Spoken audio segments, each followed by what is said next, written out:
Hi, and welcome to Existential A to Z with Nick and Louis. And today we're going to be talking about the FDA and Big Pharma and RFK Jr.'s plan to basically take them down. So we're going to watch some interesting videos and have discussions based off that. Let's go. This is what most Americans innocently put into their bodies these days, and most alarmingly, into the bodies of their children. And it's no coincidence that Americans die earlier than Canadians or Germans or Italians or Japanese or Koreans or Australians or most any other comparable country. And it wasn't always that way until the early 1990s. Our life expectancy. Life expectancy? Yeah. So what is it? So United States 76. Oh, we're way below. Japan is what? I can't see. Japan. Switzerland is 84. Koreans. Yeah, it's Australians. one of those. But it must be like more than 84. Most. Maybe Yeah. 95 or something. It's almost 10 years France, more 82. than us. So it's very high because they take into account all the people that died, obviously before that. Mm-hmm. So it means that you have a bunch of people that get there.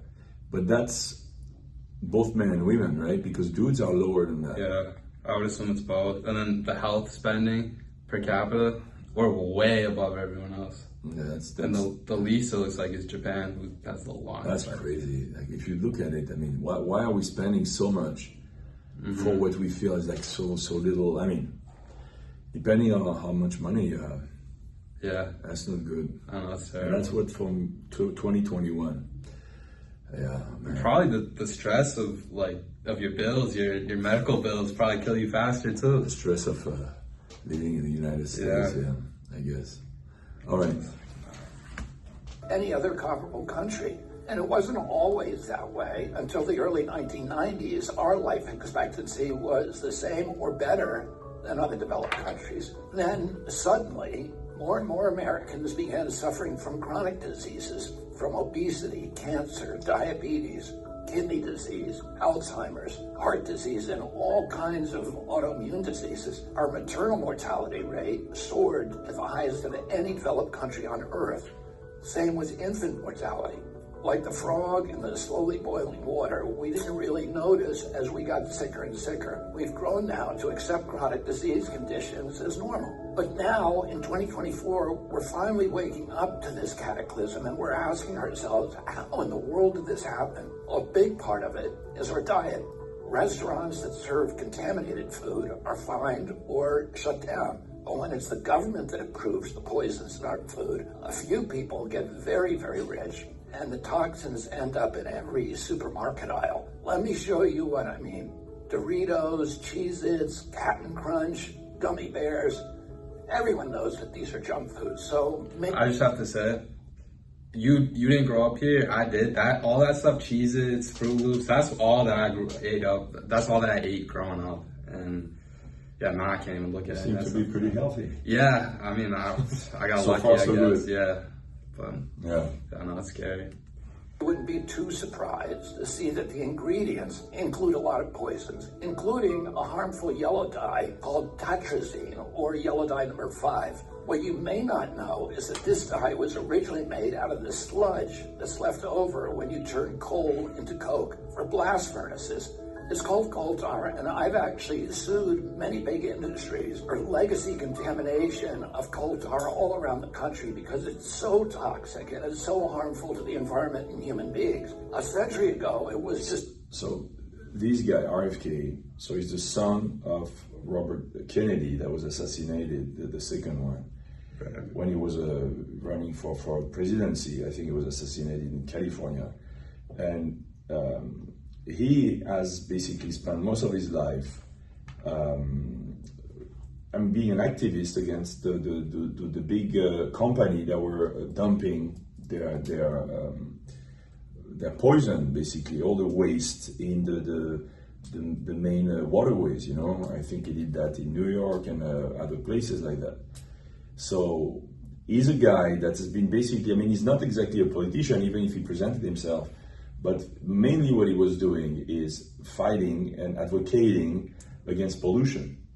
That was his main thing, I think. So now, you know, he's basically, touching everything because everything is connected. But Right. I think what's interesting is that he's used to tackle and to take on those big groups. So when he uses those brands and everything, I'm sure if they want to sue him, go ahead, because apparently from what he's saying, it's indisputable, right? Right. So It's everything too. I mean, you see sunscreen, Vaseline, what is that? Mucinex, Tylenol. It's everything. You're right. I personally, I never wear sunscreen. I mean, I feel bad. Some people, they really need it. They're so pale, like they get burnt from being outside for 5 minutes.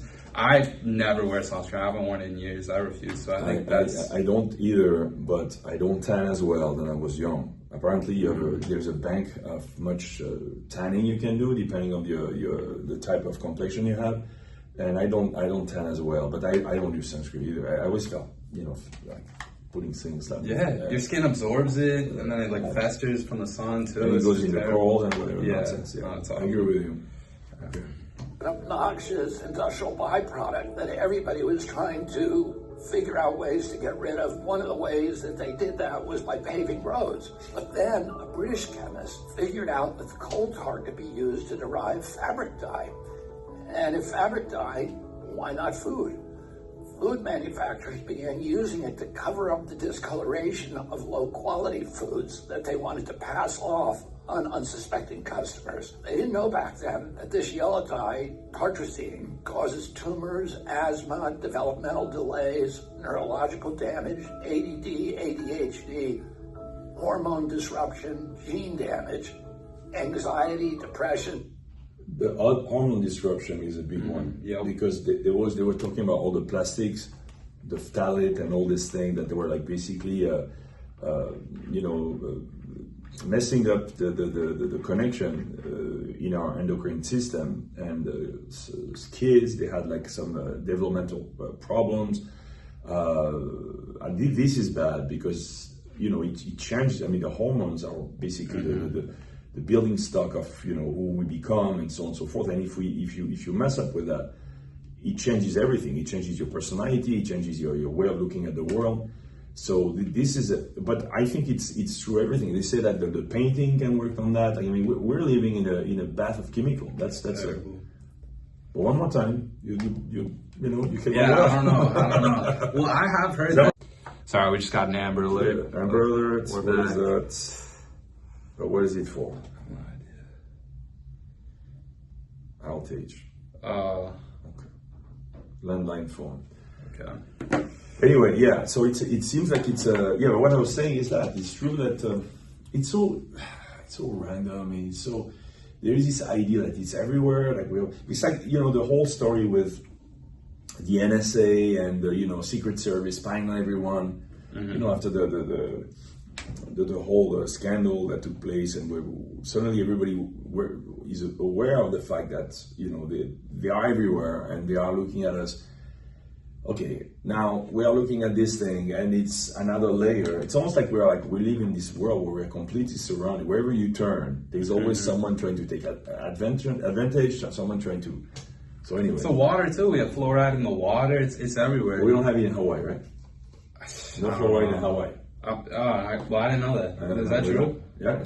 Okay. So do you just drink out the tap, or do you still have filter? I have a filter.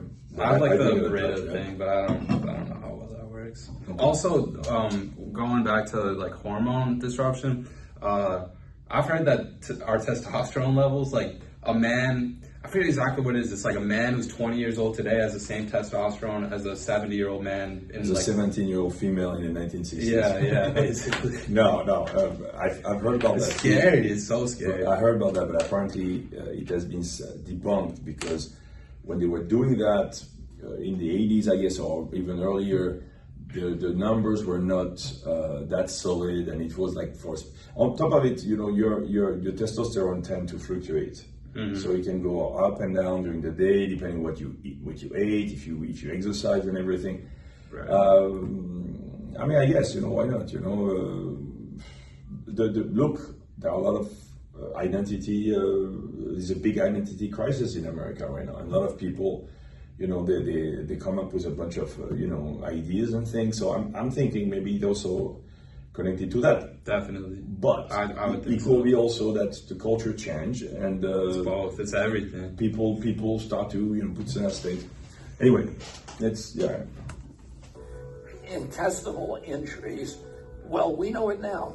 We've known this for decades. That's why tartrazine is heavily restricted in other countries. In some countries, foods with tartrazine have a warning label that it may cause ADHD in children. Today, it's made from petroleum, not coal tar. Either way, it's crazy to add this to your kids' favorite foods. It doesn't even change the flavor. This yellow dye isn't just a junk food.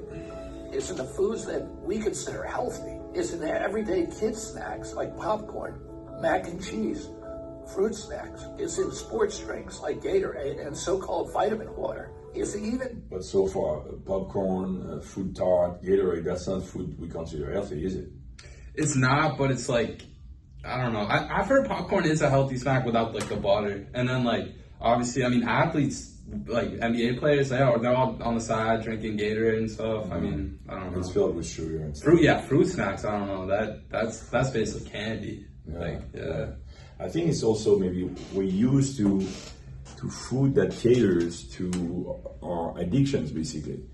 Because, if you think about what good food, good food is good products, right? Mm-hmm. And the least, tampered with possible, yeah? So food should be like as natural and as, straight from wherever. So the problem is we love those things, they are. I know. I'm bad. I work out and stuff like that. That's, to me, being healthy, like working out, exercising, that's the easy part. For me, the hard part is staying away from this stuff because it's addictive. It's good. What do you eat there? Out of there, I don't really eat cereal anymore, but I'm chips. Chips, yeah, chips, chocolate, chocolate. Yeah, chips, chocolate, yes. What chips do you eat? Are there better chips than others? For me, I'm a big like spicy chip guy, so I'll eat like Flaming Hot Cheetos. That's bad. It's bad, yeah, it's bad. Good, yeah. But I just loved it. It's hard for me not to. Yeah, it's addictive. It's so addictive. It's addictive. But the problem is, I guess if it was just sodium and fat and maybe sugar, you'll be all right. But the problem is like they add all kind of crap in there. Yeah. And that's what this guy is saying, they go one step further and then they make you very sick. So. Well, what I don't get is like, the parents are pretty culpable in this too. You know that there's all this poison in, Doritos and cheeses and stuff like that. Of course it's cool to have it sometimes, but I go to the grocery store, I see people with, their whole cart is that stuff and they have a bunch of kids and, But let me tell you, as a parent, it's hard. They beg for it, right? They're like, please. You have to start young. Right. But in my case, for example, I love chocolate, right? And I try. So basically, if I'm eating chocolate, like I'm on my couch, I'm eating a little bit of chocolate. The kids are around. The little ones, they come, they spot me right away, and they ask. And if I don't give them and stuff, they start to throw tantrum or they complain and stuff. So I give them on top of it. I don't want everyone knows that I'm eating chocolate. So I give a little bit to the little one. Now they become addicted. Yeah. I got like a 3-year-old, she's 4-year-old, just turned 4. She's completely addicted to chocolate. And it's on me, basically. I'm the one that gave her the chocolate. So basically the idea is that it's always like that. In whatever you do, whether it's education or you have to walk the walk if you want to talk the talk. So I have to stop chocolate. But the thing is, no, I really stopped. But the problem is every time I have an opportunity to eat it, like Halloween, for example. Yeah. It's. I don't want to label it, but to me, it's the stupidest. Not the festival itself, but what we do with it, because you basically indoctrinate the kids. You make the kids addicted to this sugary thing, and basically what do we do is. We get excited, everybody dresses up, and then you go to houses, and the people, it's like the drug dealer giving you a bunch of drugs. And the kids, and it starts when you're like, I brought my 2-year-old this year, and he was so excited about it. So he's not, good enough to have access to it. He doesn't have his own stash, but all the other kids got their stash. Yeah. You know what I'm saying? Do you keep an eye, make sure they're not eating it all? Because honestly, when I was a kid, my parents wouldn't keep track. I would eat all the candy that I got that night within a week or so. That's exactly what happened. So my wife is on top of it, but the reality of it is that how much time you have, how much, and also you don't want to be like, it's exceptional. So I think what they did is that they sort them out and they give them each of them a little bit, but they've been going on the whole week, and myself included. Yeah. I was at the thing, and I was telling them, get this. I was asking them to get the M&Ms out of the M&Ms. Oh yeah. So whatever they are, like, they have those little packets for the kids, right? They have like samples type of thing. So I was telling the little ones, get the yellow sample, get the M&Ms. The peanut M&Ms. Yeah, I got it. But okay, so what I'm saying is that it's not that simple. Like your family, you're working hard. Both spouses are working. You're under like the gun for your taxes, your this, your that. You have to pay your rent, and then you go to the grocery. You go with your kids, and they're like, "Yeah, can we get this?" Okay, you say no. And also for yourself, food works as it pulls you up. Mm-hmm. Why do you eat those chips? Because it makes you feel good. Yeah.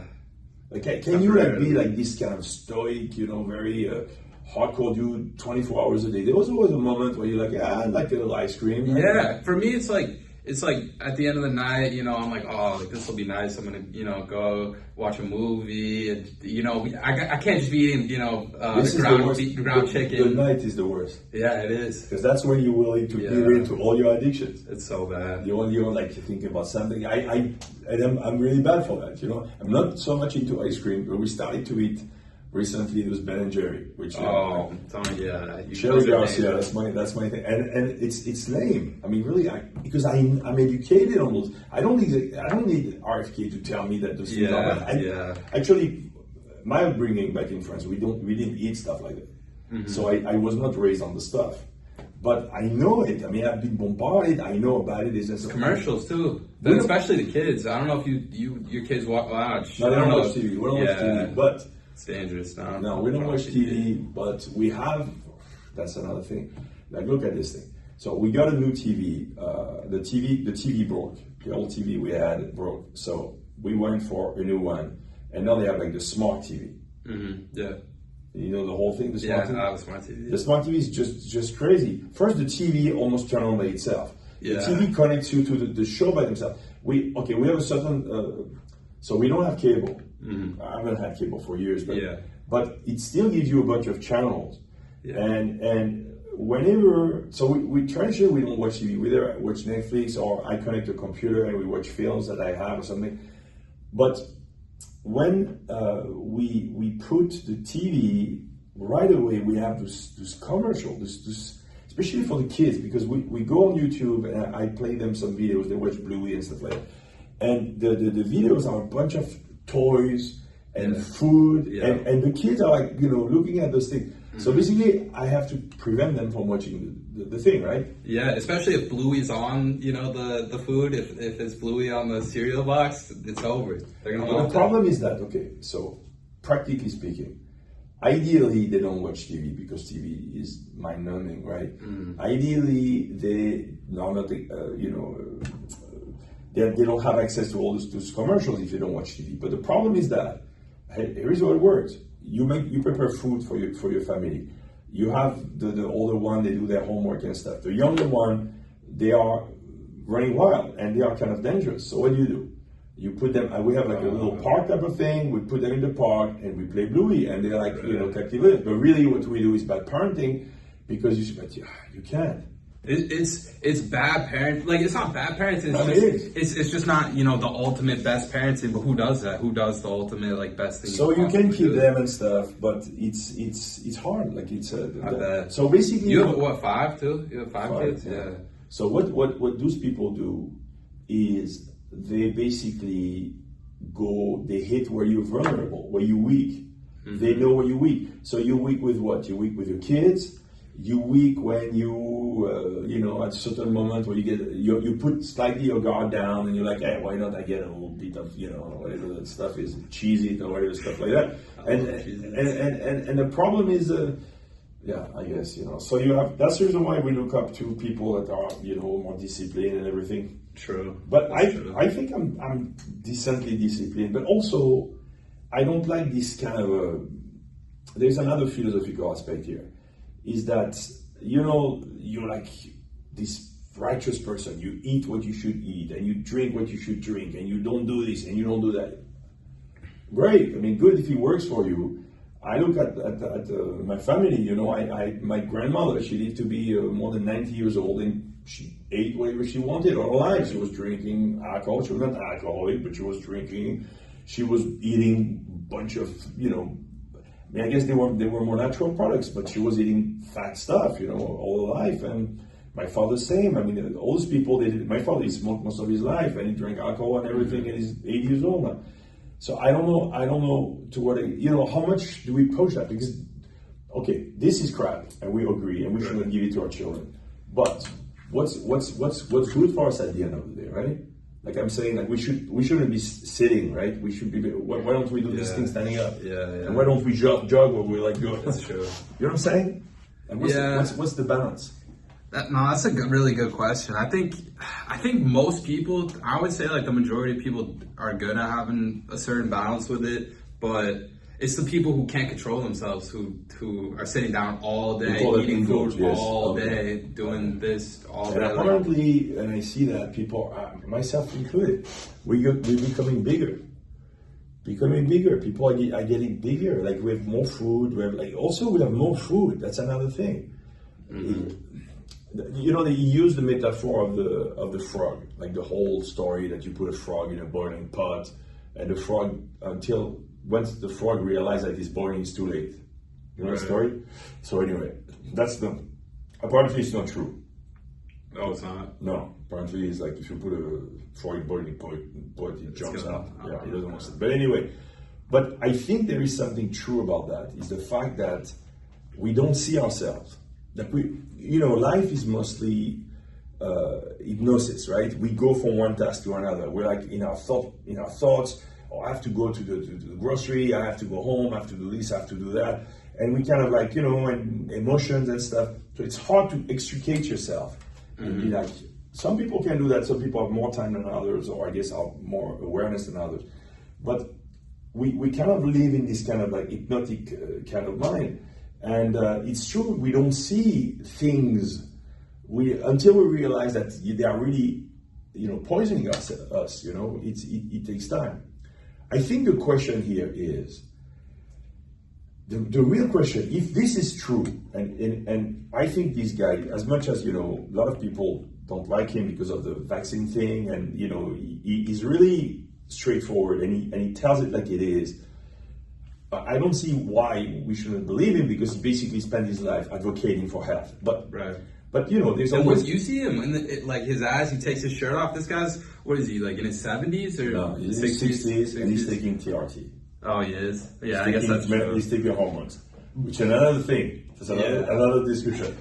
But I'm saying, like, okay, I'm all, to me, I love the Kennedys. I think, as much as you can also discuss the Kennedys ethics and everything, but I think they were a great family, and they're part of the American culture. Now, if what he says is true, and it makes sense, if what he says is true, then there's a bigger question. The question is, the people that are in charge of all those big companies, they are there to basically kill us, because what they want is a profit, and they are willing to do anything in their power to make that profit, and at the expense of our children's health, our health, and so on. So what we're dealing with is basically there's something in human nature that is highly predatorial and highly destructive. I mean, it's like the whole, Freudian things, like the force of life and of death, and of sex and death, and we're always like pulling back and forth. And in this case, we have to create some very serious, limits to protect ourselves, because, the problem is also that. How do we do that? Because it's a free market, right? If people are willing to poison themselves, so we have to educate people. I'm educated. I think I am. You're educated. You eating this thing. Yeah. I'm eating chocolate. Yeah. So what's up? Yeah, no, it's definitely a good point, and I think that like the FDA, honestly, the medical industry is what makes all the money. So if they get us sick, eventually later on, we're going to be lifelong customers to the hospitals and stuff. We know there is a whole ecosystem that benefits. We're slaves. We work all day and all night, and then we give all our money to the government. We're healthy, well-fed, living in a nice place. Slave. We're not slaves. No, okay, all right. Slave, my friend, is like... It's going that way, though. I mean, there's a part of us that is not... there's a part of us that doesn't want to be free. And I think it's the majority. Because freedom comes with a very hefty price. And you can do it whenever you want. We talked about that in class. We could all just go and go off and be free and do our own thing, but we don't really want We cannot really be free because we are highly a social creature. We need each other. We need to live around other beings. And also because what's freedom if it's living like a wild beast or like...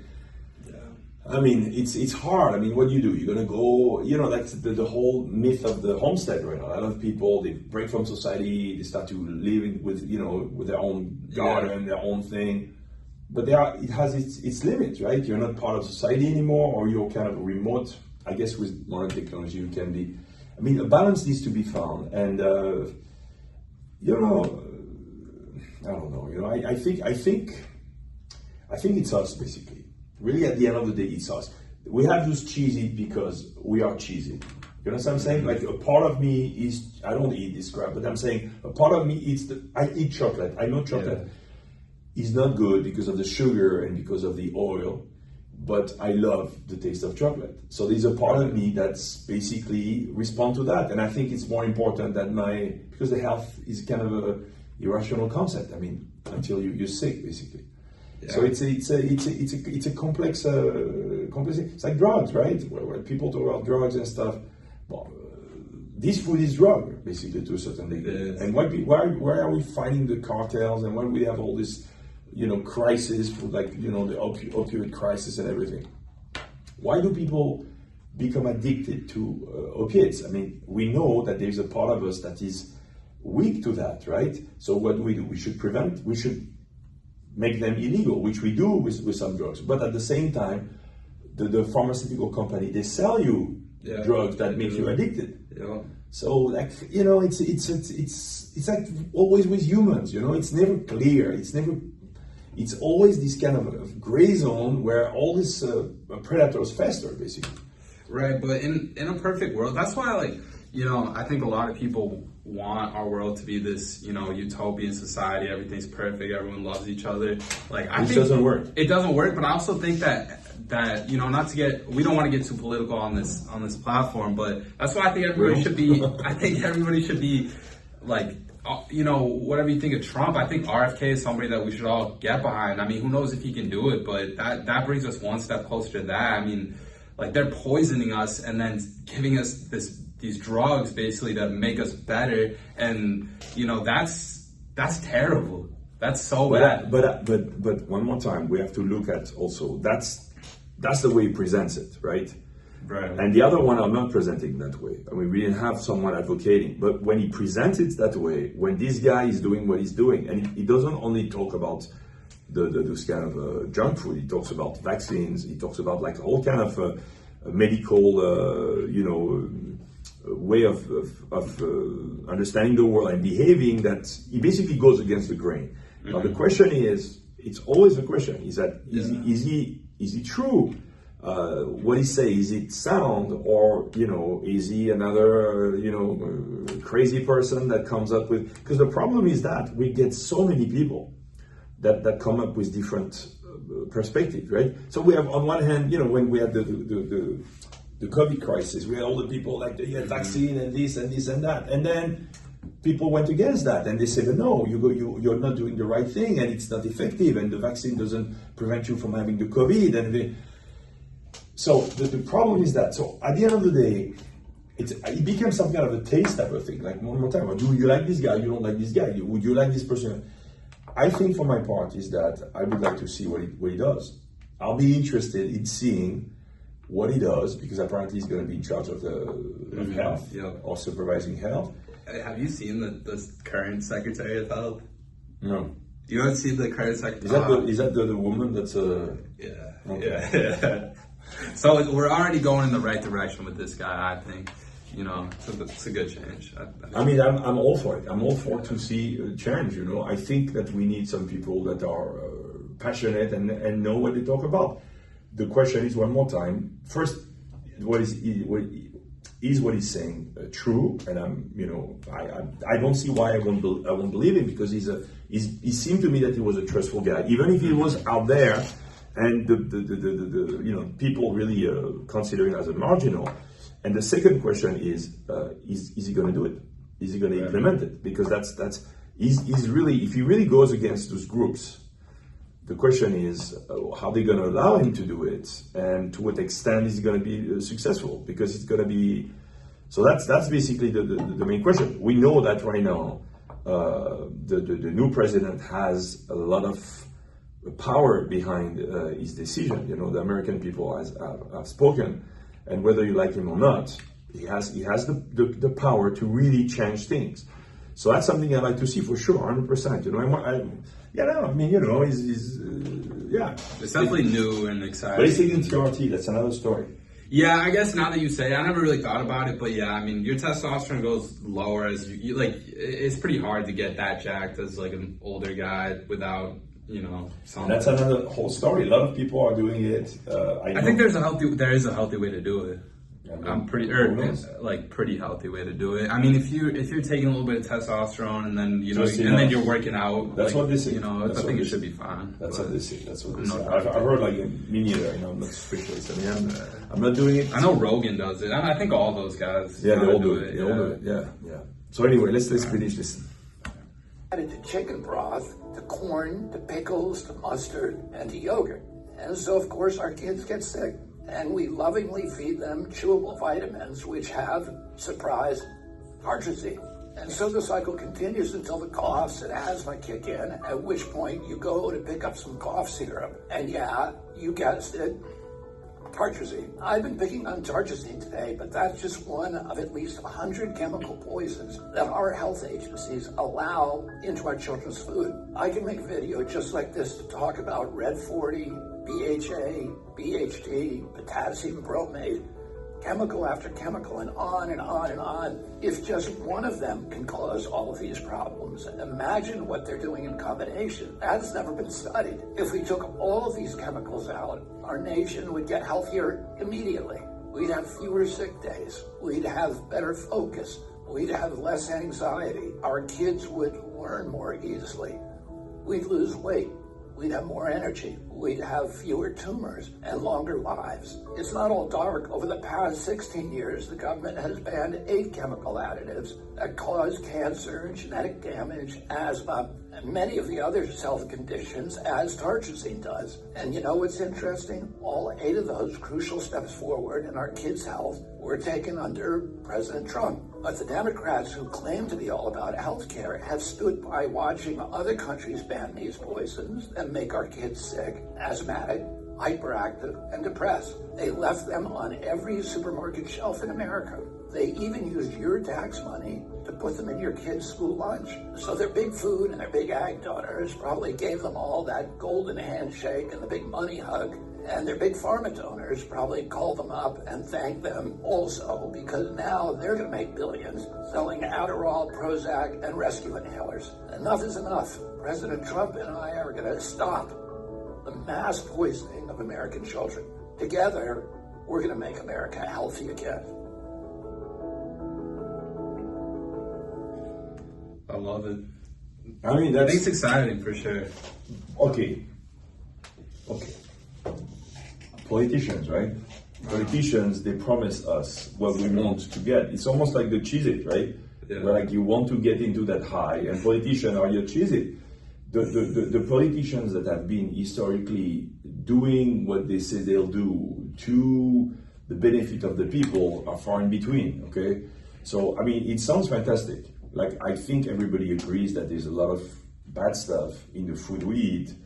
I think everybody understands that the big food companies. They are part of big groups that really are there for the profits. So we all understand that. And he seems like the guy. One more time. So I'm like you. But the problem is, what's the problem? The problem is, the story of the guy that, it's a myth from, I think, Northern Europe, like Germany or something like that. He's a guy that plays the pipe and the Pied Piper. Piper. So what's the story? The story is like he comes to a town and his job is to kill rodents. So he uses his pipe and the rodents follow him and he throws them in a river. And the people don't pay him. So he does it with the children. And the children are following him. And this myth is powerful because we are all willing to follow the Pied Piper, right? Yeah. But the problem is really when it comes down to it, at the end of the day, we should make our own decision where I don't need someone I would love that if he was protecting the American people, 100%. Right. But personally, I'm not an idiot. I have a pair of glasses to read the fine print. I can look at the thing, and if I see that they are basically what I do is if I see there are products that I cannot understand, words that are too complicated, I just don't get it. That's my usual stuff. But so if he makes these changes, laws are put in place, these chemicals are taken out of our food. Let's just say that happens. You're not going to go and then, celebrate by buying a bag of Doritos because I probably will. I'll be like, let's go. I can eat Doritos. So you see, let's see what you're saying. You're saying you are so happy that he's going to make decisions, they're going to protect you, but you are going to celebrate by getting the stuff that's going to kill you. No, because it won't have the chemicals in it. Oh, okay. You know what I'm saying? You hope that it won't be if it's all out and that's guaranteed, you can read the label. There's no super bad stuff. I mean, Doritos aren't going to be good for you anyways. But I'll probably be really excited to try a food that I ate growing up that now doesn't have all this poison. But it's not good for you. Though. It's still not good for me. But it's full of sodium and stuff. It's true. It's your heart, your system. It's true, but so right it could now be even worse because you'll be dialing down eating that thing, thinking it's good because there are no chemicals now. Yeah, but the thing is bad in itself. It's true. But I'm saying what I come down to is okay, I love that. I think it's great. I hope that it's going to really change. I love the make America healthy again. That'd be great. It's great. But at the end of the day, I really think that if we really want to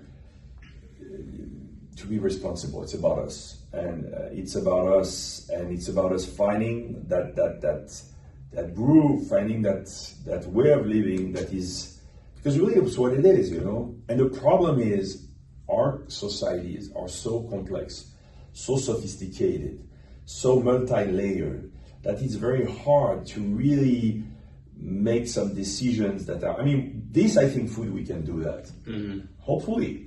Because what do we know? You get organic food, is it really organic? I remember there was some survey or research that said that it was not exactly what you thought it was. When they say, when you buy organic eggs or something and they say free range and this, it doesn't exactly mean what you think it means. Right. So I'm saying you really need to educate yourself and you really need to get into the depth of it. But I like it, and I think what it is at the end is that there is no real, and it's really hard, but we have to become a bit more educated or, somewhat specialist of our own health. We have to, because we have because what happens? You get sick, and suddenly you know nothing. Mm-hmm. Like when people have cancer or things like that, they freak out, right? You have to trust people that have done the studies for you. Right. Many people, they say that when he talks about against the vaccine, he's basically talking against a huge part of the medical world. Mm-hmm. So who do you trust at the end of the day, right? How do you do your thing when you're sick and you don't know and everything? It's pretty hard. It is. So I'm saying it's not an easy. This seems easy enough, the chips and the thing, right?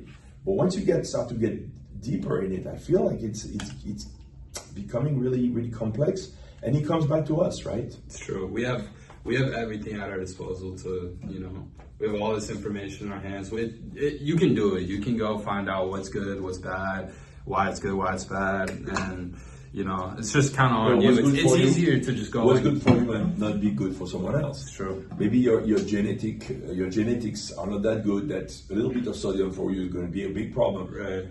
Some person will just eat chips all their lives. And look at the president. We know that he's eating a bunch of Yeah. McDonald's and stuff. Look at he looks extremely robust and healthy. And look at the other guy. That's I mean, I don't know what he was eating or anything, but there's a lot of I heard Trump doesn't drink water. Or I don't know if he doesn't drink water, my father. But Dana, oh really? Oh, my father too, actually. Yeah, my dad. Never drinks water. He hates water. Yeah. Which I don't get. It's just no flavor. Like I don't see why He's it was so spitting bad it. about It's it. like, Yeah. But Dana White was saying he's never seen Trump drink. But he doesn't drink alcohol or anything either. But I guess he just drinks Diet Cokes just all day long. I don't know. Well, I mean, whatever. We'll see. Hopefully, the thing is, like, really, what you're saying, and I think I agree with you, is that whatever side of the argument you're in, there is we're gonna really see what's up because they have the means to do what they claim they want to do, and a lot of people are hoping that they will do that. Now we'll see. And if they do it, what's gonna happen? Because the problem is like you make some decisions. It takes sometimes years to implement or years to change. Mm-hmm. So are we going to see all that? That'll be very interesting. I might be delusional. No, you're not delusional, but you're young. Right, and you're full of like hope. And you're right. Oh, you're right. I'm so excited. In my mind, I mean, obviously, I know nothing's ever a guaranteed thing. A lot. I mean, you've seen the last 4 years. I mean, a lot can happen in the next 4 years that we have no idea about. Yeah. And but I'm happy. I'm excited. I think Trump's the man. I think he's gonna do great things. I think RFK, Tulsi Gabbard, Elon Musk, Vivek Ramaswamy. He put together the Avengers, and I couldn't be more excited. Well, not this Avengers, not the other one. You've seen the Avengers, the video? The which one? The superheroes, you mean? The one with Donnie Jr. and everybody, and they all like. Oh, I did see. Talk about Kamala and everything. Did you see that? Well, on what? So they took the group. I don't like that. I never watched the Avengers, but anyway, the actors that act in the Avengers, they all had a Zoom session, like just before the election, and they all went and What were they saying? They're like, we have to find a new slogan for Kamala. We have to make sure. Of course. That's another discussion. So it's funny that you used the term the Avengers. That's crazy. I didn't know they did that. Like, who did you celebrities, you guys out there, who do you think you are? Like, what do you gonna find Kamala a new slogan? Like, apparently, what's going on? I don't know. But the thing is, when you live in Hollywood, so everybody's highly replaceable. Mm-hmm. Because you can get an actor for another one and a star for another one.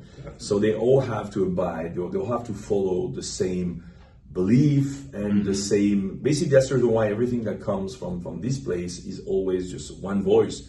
Because any voice that dissents, any voice that goes against, they basically get excluded. Yep. Which is funny because they advocate for open mind and diversity and everything. But at the end of the day, they exclude you for not thinking. Rightly or righteously, and that's the reason why we have those people that keep preaching, and I that's what's unbearable, really. Yeah, it is. It is unbearable because who are they? Because they are good at pretending they are Iron Man or something that we're like, oh yeah, what we're supposed to do. I mean, it's some people do. I mean, it's clearly the election. The results of the election told us that stuff doesn't work. But unfortunately there are people out there who vote based on who Taylor Swift is voting for. It's a small amount of people, but there are the Swifties. The Swifties, yeah. Yeah, but apparently there are not that many Swifties, Yeah, not diehard. I think yes, those people they have lost their ways and they sound ridiculous. They do.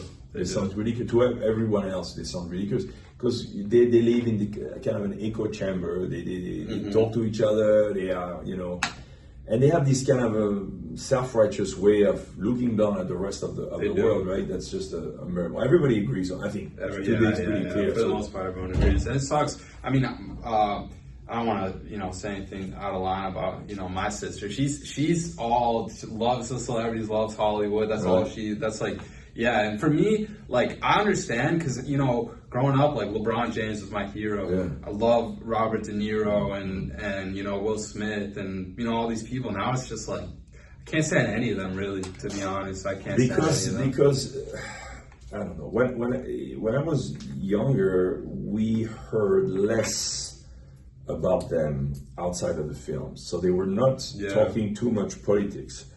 And there was the feeling that, you know, some actors, there was a certain mystique around them. Mm-hmm. Some, you know, you didn't really know who they were, so you were kind of you know, connecting them to their films. You know, if they were playing some tough guys and some, you know, you thought, okay, that guy is like that.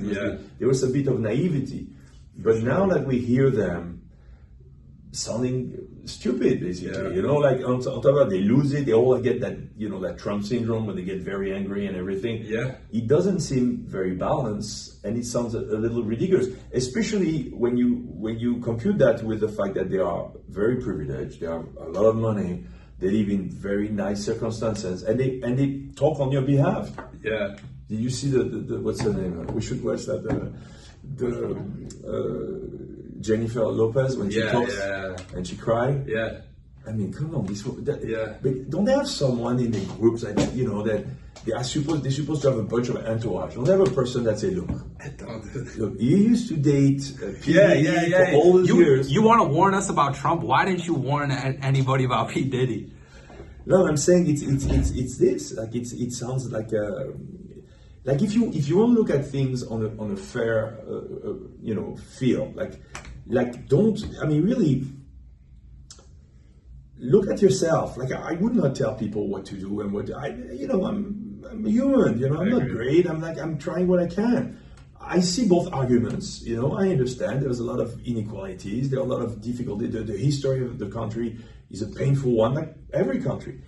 But I'm saying, like, you come up with all this nonsense. You're like this egomaniac. Like, spend a day looking at yourself. You pretend to be something you're not. You know, the whole thing, like when she's this poor guy, what's the name of the guy? Like, she was dating that actor. Oh, Ben Affleck? Yeah. I mean, come on. This whole story is like, you don't, even if you don't want to listen about it, you want to hear it, you bombarded by this nonsense. And she's pretending that she has this extraordinary love story with a guy, and it's just another crummy, ridiculous, like we all go through, right? Yeah. But she is this incredible, and then she comes up, tears in her eyes, bad actress. I don't think she's ever a great actress. She's a good-looking person. She has but she's a great actress. I'm not sure. So anyway, she comes up and she gives us these crocodile tears, telling us that, you know, our life are gonna be over. See that Oprah's the worst too. Oprah said, if you don't get out and vote for Kamala Harris, this might be the last election that you ever vote in. Like, as if Trump's just gonna stay in office. The guy's 77. He doesn't even want to be there. He just knows he has to. He's the only one. Forget about Trump. Look at Oprah and look at her. Oprah's shady. She's so shady. She's the last person that will ever get the rights taken away from her. Like, they will take the right of every individual in America before they take Oprah's right. And what is she talking about? I mean, I know. They are discrediting themselves. And people, they are. People don't care about it. You know, Oprah had, like, I mean, my whole childhood, my whole life up until the last few years. I mean, Oprah was this big, powerful figure. You know, everybody, like, beloved by everybody. Basically, everyone was. She was a nice person. Yeah, and same with, you know, the Obamas. They've had some lights shined on them recently. And they had, like, the most perfect, like, if Obama was hope. Everybody loved him. Yeah. When I watched Obama, when he made his speech at I think it was, I don't know for what candidate it was, but he spoke, and he was so incredible. He was like, articulated. He was a great speaker. You feel that he was educated, and you really felt like, wow, you have this history. You know, in America, you have this very heavy history of slavery and racism, and you see these shining figures, guy, like, wow, he's really going to change. And he's been elected twice, right? Twice, yeah. Did he really change anything for No, and it's crazy. Like, I mean, I don't want to say anything too wild, on here, but like, don't say anything too wild. When we want to talk about all of this, there is racism. I'm not going to deny that there isn't racism in the world, but like, we've literally had a black president of our country. The country of our president for 8 years straight was black. So how, like, Like, It doesn't say that there is no more racism, but what it says is that the people want some change, and but the change. I mean, really, I think at the end of the day, because those are big questions, and to a certain degree, I think they have to do with, a part of us that is very deeply, almost, you. How can I tell you you're this and you're that? I mean, I guess your actions.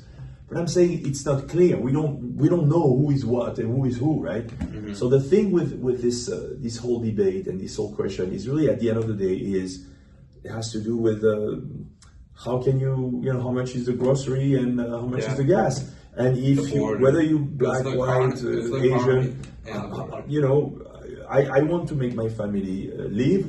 I want my family to live well, and I want to have a decent. Lifestyle and stuff, and for that, it's about the economy at the end of the day, right? So what I'm saying is that if you look at what they do, you have to look at how affluent whatever group is, and how much how they can afford their lives. Because all those, I think, when we start to go on these obsessions, right, that has to do with gender, has to do with race, has to do with religion. It's almost like you get caught up. There are traps. There are mind traps. Yeah. No one comes out unscathed, because these are bad. Really, it's Spinoza, the philosopher. He talked about the sad affects, like things that you obsess yourself with, but are really not conducive to life and happiness to a certain degree, right? It keeps you entrapped. So I really think that rather than those questions that exist, but I think that we should focus on the social aspect of things, and we should focus on the fact that some people are really disenfranchised, and some people have harder challenges and lives, and some people have easier lives, and the people that have harder lives, they should be offered opportunity to get better lives. And that's the reason why it's so ridiculous when we see those millionaires, like another guy. I mean, they are easy targets, but Leonardo DiCaprio. Yeah, that's another one for me that I love Leonardo. Leonardo. I love him. He's a great actor. He is. But every time he's lecturing us about global warming. Yeah, he takes off on his jet. I want to say just. Every time you plan on getting some starlet, 18-year-old starlet with your private jet, hit yourself on the face, and we have like that will come the whole situation, because he's a guy that basically lived this extremely privileged, self-indulging life. He was also a Diddy party, big Diddy party attender, and he comes up with this very self-righteous. Yeah, and I think he said something against Trump, right, just before the election. I didn't see that. I saw that he did endorse Kamala. He did do that. Whatever that is, stop with the lecturing, guys. You look foolish. You look ridiculous. And it has been, the whole play has been debunked many years ago throughout history. I told you the other day, the example is like in the 17th century in France, there was the 17th century, there was a very powerful king that's quite well known by everyone, was the king's son, Louis XIV, right? When they think about a king, they think about this guy. And he had like a very long reign. I think his reign was like 70 years, something like that. He had a very, very long reign. And throughout his reign, basically, he created a system where everybody was stuck in his court in Versailles. So he built this great palace where all the people that matter in the country were stuck in Versailles. So you can make the parallel with Hollywood, for example. All the important people, they kind of stuck in Hollywood because they want to make films. And the king was the one deciding on how much money you get, if you are doing this and that. So everybody became a courtier, like they had to follow the king. And the king, today was dressing in green, everybody's dressed in green, and the king was saying this, everybody was saying that what he was saying was great. And at the time so this microcosm that was the court of Louis XIV in the 17th century became in some way an experimental place where a lot of behaviors that took place have been replicated ever since. And we can see that today. And one of the aspects was that they had a group of people that pretended to be more self-righteous than the other ones. And they called them les bigots. So the term today, bigots in America as a darker term, is like someone racist. But at the time, the bigots were basically very religious people. And those people, they pretended to be holier than you are. They pretend to be more righteous than you are because they were praying God a certain way, they were dressing in a certain way and everything. But they are humans. And when you try to be more righteous than the other one, you become more ridiculous. Another French saying, qui veut faire l'ange fait la bête. Who wants to try to be an angel ends up looking like a beast, like an animal. And that's exactly what happens. So what I'm saying is that there was a guy named Molière. I don't know if you heard about Molière. He was writing plays. And he mocked them. And he mocks them to no end. Because basically it's the old saying in the Bible, beware of the wolves in sheep's clothing. Beware of those people that are looking that they are so good and everything, but really at the end they are just there for their own business. And that's what we see with those people. Well, what is that? What do you think that is? Like, why do they? Well, because not even just Hollywood, they're those people, especially, we're on a college campus now. It's nothing but that. It's people who, like, what do they gain out of this, like, moral superiority? But I don't think they gain because they have the superior. Well, if you have moral superiority, you're above you. But, like, first thing, look at it. We live in a democracy, right? And the idea of the democracy is everyone to be equal. So, how do you satisfy yourself? By being equal all the time. We as humans, we always want to be above the other one. That's the human competition, right? Right. So in some ways, if you cannot be better than the other person out of your excellence or out of your skills, you become the better than the other person out of irrational criteria. You're more righteous than the other person. You better because you eat a certain way. You better because you think a certain way. You better because you are standing up. And in some ways, the more vociferous you are, the better you are. You know what I'm saying? There is a video we could watch on Saddam Hussein. There's a video on Saddam Hussein. It's an incredible video.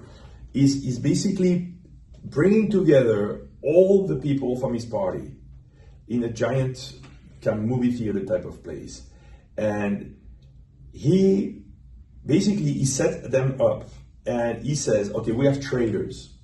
And Saddam Hussein was not kidding around. Like, if you're a traitor, they will torture you, kill you, torture your family. I mean, really, it was really, really hardcore. Right. So he says, he's there like a boss. I think he's lighting up a cigar. And he says, or someone comes and says, well, we found out that there are some traitors and we're going to arrest them and everything. And everybody in the room freezes and everybody's like freaking out. So the image is really bad, but you can see the people because that's in real time. Yeah. The people are freaking out. And basically what happens, so he arrests a bunch of them. At the end of the moment, there are some people standing up and they say, long live to Saddam, Saddam is the greatest, down with the traitor. That's right. What you get. Yeah, you have to do that to Saddam. People overdo it, right, because they're afraid. Right. And we have to, in some ways, even if people are everywhere is tired of that, but we have to have compassion. A lot of people are lost. A lot of people are afraid. They double down because maybe they feel themselves not to be, right or something, and that's what it is. But at the end of the day, if we know history, if you know what happened, you can look at anyone coming up to you with this kind of self-righteous tone. You're like, come on, you're not a person. You just it's like those priests that are preaching about moral and everything, and they found them in a motel with like a two-bit prostitute. They used to have that in the 80s. Yeah. Like, you're like, okay, just shut up. And then afterwards they come back on stage and like, oh, I sinned, Jesus, forgive me. Like, just shut up, Like, the whole thing is ridiculous. I think it's part of human nature. That's I agree that we should have like empathy for these people, but for the most part, I really just, no, I agree with you. The one we have to stop are the hustlers, like the people that are cynically using the system to advance their position. And in some way, to a certain degree, what we're dealing with is the people that are in power, because they are objectively running a hustle, a cynical hustle, and they are creating a lot of tension in the country and everything. But at the end of the day, they don't believe in the thing they do. They don't. And most of them, they just do it out of interest, like those Hollywoodites, you know? Because what are they doing? How are you going to listen to some people that are highly flawed, you know, because they live in very, decadent circumstances? Because, you know, when you have someone famous and wealthy, you have so many privileges that eventually you forget who you are, right? Right. Well, I also think that, you know, somebody like J-Lo or whoever.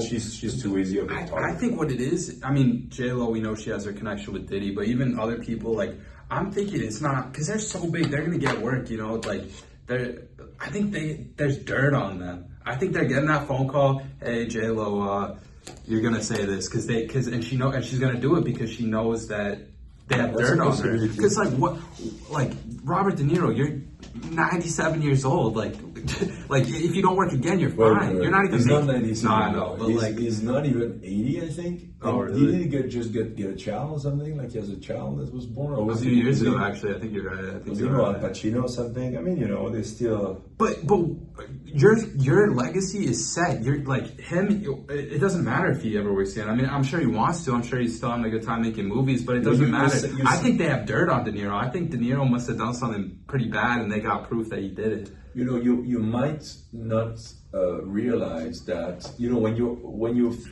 look at De Niro from your standpoint of being a young guy, and you think, okay, he's but when you're old, you don't think of yourself as done. You still have hope for life and stuff, and it's still on. Like it's not like you start to look and say, oh, it's over. Let me just build my legacy and something.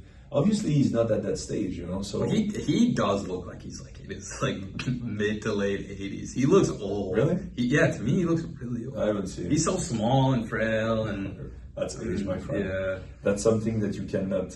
We have to be. It's hard, you know. And that's another thing. I mean, it's not just about the compassion, but we're just like, you know, with this like fragile, pointless, bumbling beings, and we try to make this big, statements about life and this, what's right, what's wrong. Yeah, you're right. He's just an old guy that's a little overwhelmed, and that makes a fool of himself. He did make a fool of himself. The truth is that all these things are hard in America because we are quite wealthy. Mm-hmm. And wealth is corrupting. You know, like the problem we have if we look around the world, you have a lot of people that are really challenged on basic, needs and things. And we're all like, I'm not saying that it doesn't exist in America, it does. But at the end of the day, we're quite wealthy, and so it sounds a little ridiculous when this De Niro or the Oprah telling us the end of the world is coming and, run, the sky is falling. Yeah, what are you talking about? What are you guys talking about? Yeah. So I don't know. But there are some They think we're stupid, too. They definitely think we're just We are stupid. Idiots. Yeah, we are, but at the same time, like... We are. This is the last election. Like, this isn't going to be the last. We are. Anyway. We're good? All right. That's it for episode 2 of Existential A to Z with Nick and Louis. We'll see you guys next time.